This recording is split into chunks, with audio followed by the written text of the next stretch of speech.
master herbalist.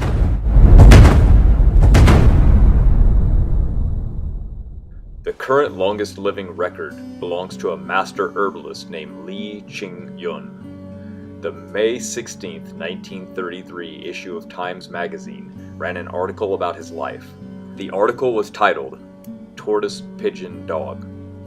It stated, traveling Chinese herbalist, reported to have buried 23 wives and had 180 descendants, has died at the age of 256 years of age. The amazing story was not just popular in China, but made its way to the United States. Li learned the secrets of longevity from a 500-year-old hermit in the Tibetan mountains in 1776. He told Li to consume a daily soup containing Lycium barbarum, known as the goji berry, and incorporate ginseng, Ganoderma lucidium, fo tai, astragalus root, and gotu kola as part of his daily diet program. Li was known to have consumed a single soup per day, with every ingredient told to him by this master herbalist.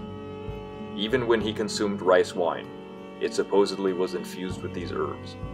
By the time he was 10 years of age, he had already traveled to Kansu, Shanxi, Tibet, Annam, and Siam, gathering herbs with his father, who was a traveling herbalist. Most of the information gathered about Mr. Li was from a general, by Chinese warlord Wu Fiu, who was fascinated by him. He brought Li into his home in an attempt to discover the secrets of living long, and took detailed notes on his life, diet, exercise, and thoughts. He noted that Li told him the secret to long life is to sit like a tortoise, walk spryly like a pigeon, and sleep like a dog. Remove all stress from your life, and consume medicinal herbs continuously. Wu discovered Chinese government records from 1827 congratulating Li on his 150th birthday.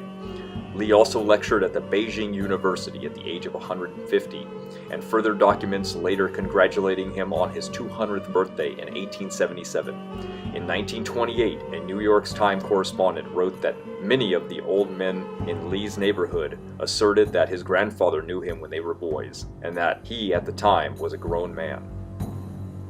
After Li's death, Yang Xin wrote a report about him called A Factual Life Account of the 250-year-old good-luck man, in which he describes Li's appearance. He states, Li had good eyesight and a brisk stride. Li stands 7 feet tall and has very long fingernails and a ruddy complexion. Li had no hair left anywhere on his body, his face, nor his head.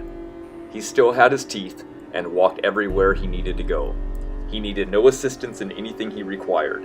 Li was a practitioner of Qigong and the traditional Confucius teachings, which stated that one must venerate one's body, including body parts like hair and nails, because it was all given to us by our parents. Because he had no hair to grow, he instead decided to grow his fingernails.